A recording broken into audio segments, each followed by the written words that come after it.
everyone! Welcome to my cooking vlog for today with Sus Vlog Channel. So, mayroon lang tayong i-share na a very simple cooking way with Sus Vlog.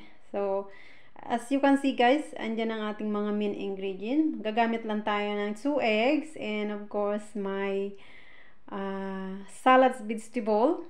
And gagamit tayo ng dalawang bowl kasi isi-separate ko yung white eggs and isi-separate ko din yung egg yolk na tinatawag. So, it called this one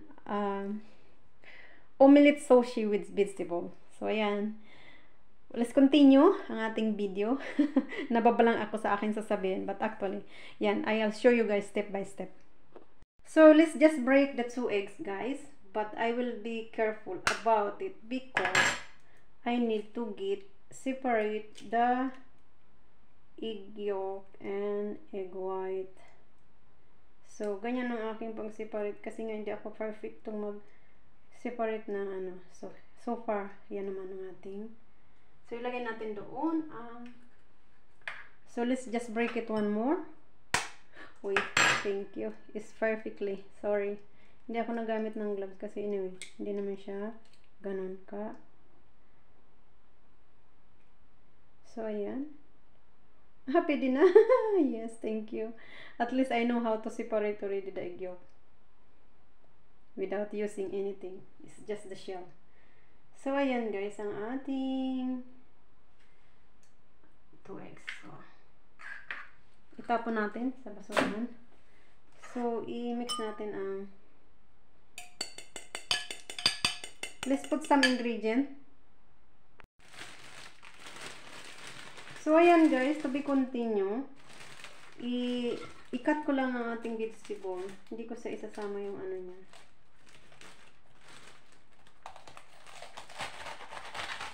So, ayan. Ito lang ang ating gagamitin. And ito, itapon natin sa basurahan. But before that guys, i-rinse ko muna ang ating vegetable. But this kind of ano naman guys, ano na siya. It's not necessarily ano. I-rinse ko lang siya. Like that. Buong-buo. And guys, isusok lang natin ang ating vegetable salad sa water. And I will gonna add some salt. Kasi ang vegetable talaga guys is may natural na ano yan sila. So isusok ko lang siya guys in 30 minutes in the cold water with some salt. And mamaya, after 30 minutes, i-ano ko lang siya guys. Ganyan no. Ilubog lang natin siya. Okay, balik para anything na meron siyang ano, maalis. So, ayan. Let's wait guys for 30 minutes. Let's go back later. So, ayan guys, 30 minutes is done. I-rinse ko lang siya ang ating vegetable sa tissue paper para ma-rinse yung water. Para wala siyang water pag sinat natin siya mamaya. Kasi mahirap pag may water, mag-water yung ating ano. So, 30 minutes is done. Nag-timer tayo sa ating clock. Hindi ko na pinasya. Ayan o, di ba makikita nyo, may ano talaga siya o. Parang may mga, ano, pag may salt. Tigre-rinse natin sa, dandahan natin. Uy, may malalaglag. So, ayan guys. Alisin na natin sa ating, ano, alisin natin itong ating ginamit. Tapon na natin. And of course, so ayan, I don't know, sana maano siya guys. Kahit huwag na natin gamitin ng plate kasi ang dami ko na namang hugas. Nagko-cooking si Sus pero minsan nakakatamad maghugas. So ayan, nire-rinse natin ng wet tissue guys ang ating vegetable para naman ma-absorb yung water. Kasi nga kailangan wala siyang water guys. So ayan, I think isa-isahin na natin na ano yun, patayuin sa ating strainer. Meron ako strainer dito para more clear ang water na maalis. Patayuin natin kasi gusto ko pa rin tingnan kung mayroon siyang ano. Kasi ano siya guys, ano lang to light cooking. I-roll up natin sa, ayan, so far wala naman. Inisa-isa talaga ni Sus kasi mahirap na. Takot. Ayan. Wala naman. It's really clean, no? As you can see, guys. So, ganun ako, guys, lalo pag sa salad. Kasi talagang may water siya.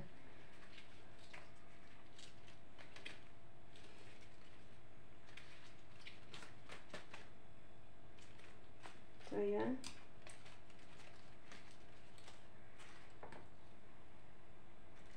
May maitim kasi. Kalisin ko. So, ayan guys, ang ating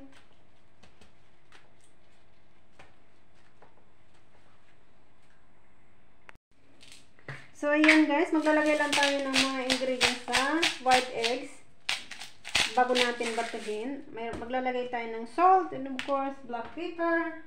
Asa na ba ang aking mga small? Kuha tayo dito. Black pepper guys. Parang dami kong nilagay. And this is black salt. And of course, maglalagay din tayo ng dry na basil para may lasa siya. So, ayan. And of course, magbati tayo ng ating gamitin natin to. So, ayan.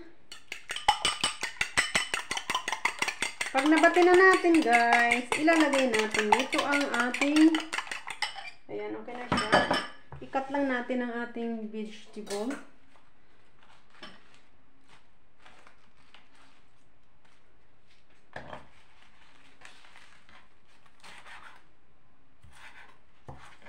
Kailangan maliliit lang pakakat, guys, ang ating mga gulay.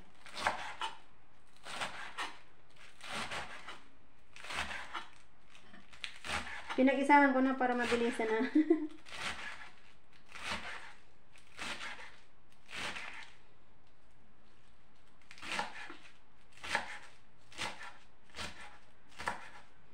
So, ayan. Then, let's put it here in our egg yolk. Ay, gatan. May nahalo pa doon sa ating ano. So, ayan guys. Parang ang liit ng aking ano. Nabaliktad. Dapat pala doon siya sa isang ano. But anyway, okay na yan. Ayan. Baliktad. Dapat doon siya sa malaki. Mali ang aking diskarte guys. But anyway, okay na yan guys. Ilalagay lang natin sa ating ano. Ayan guys. Tig-continue ko siyang itig-mix well. Para naman pag tig-fry natin.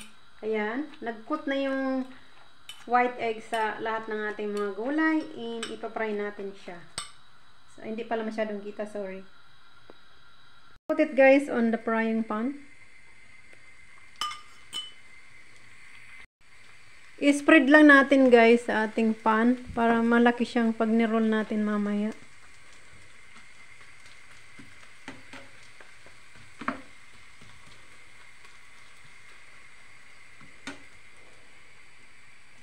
Palakasin natin ang apoy. So, sana hindi siya watery because this is the first time na ginawa ko guys.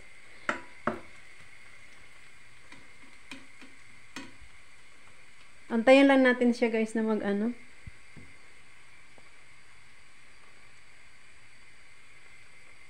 Time guys na nagluluto tayo sa ating ano. So, ibabati din natin ang ating egg yolk. Lalagyan din natin ng salt of course. Pero hindi na ganun kadami. Kaunti na lang ilagay natin kasi mayroon na yung isa. And of course, a little bit pinch of salt. The same ingredient guys ang ating ginagamit. Kung ano yung nilagay natin kanina, yun din ang ilalagay natin here. So, ayan. Konting-konti lang. Ayan na guys, nabati na rin natin ang ating egg yolk.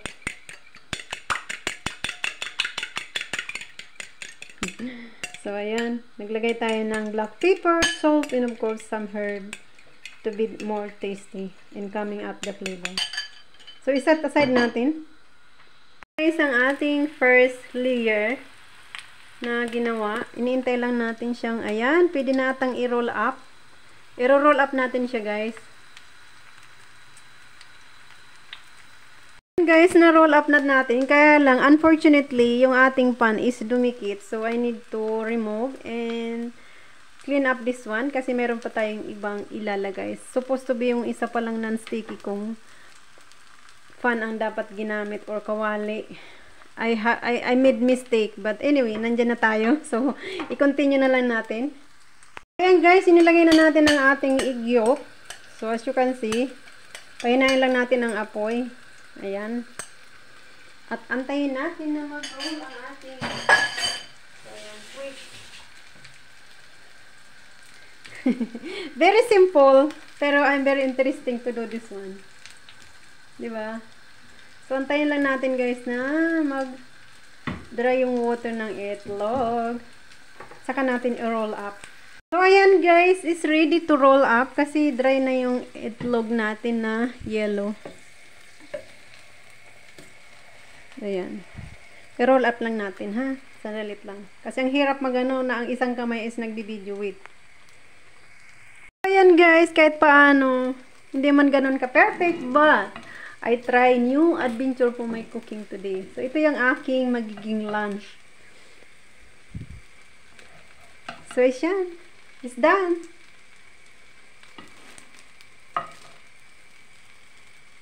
So, ayan guys, it's done ang ating egg roll sushi na tinatawag. So, itry natin. At actually, may nakat na ako. Oh, diba? First time I did. Oh, it's so cute. I'm so happy when I'm doing something new. Tingnan natin ang pinakaano niya guys. Oh.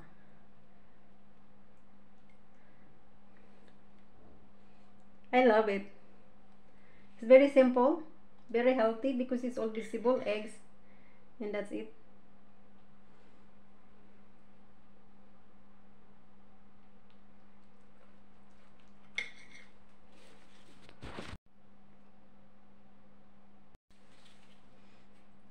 So let's just continue cutting guys until sorry. So ayan guys, finish na ang ating egg roll sushi with vegetables. Very simple pero ano din, mahirap din palang gawin. This is the first time na ginawa kong magluto ng ganito. Actually nakita ko lang siya sa YouTube so ginaya ko lang and I try my own version. Iba yung gulay yung ginamit ko. Instead na litos, iba yung gulay na ginamit ko. Kasi first, wala akong mahanap na litos sa market. So, nagamit ako yung parang pak choy vegetable. So far, okay naman ang result. And, of course, ayan, I'm happy kasi may nagawa akong another cooking vlog with Sus. So, that's all for today. Thank you so much for watching. And, of course, do like, subscribe, and comment. Thank you so much everyone. Love from Sus Vlog. So ayan guys, I try my egg roll sushi with vegetable. It's really tasty. This is the first time I did. Let's try.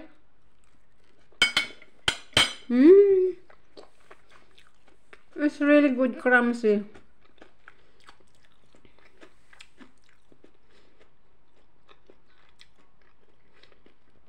It's very good guys. Try nyo.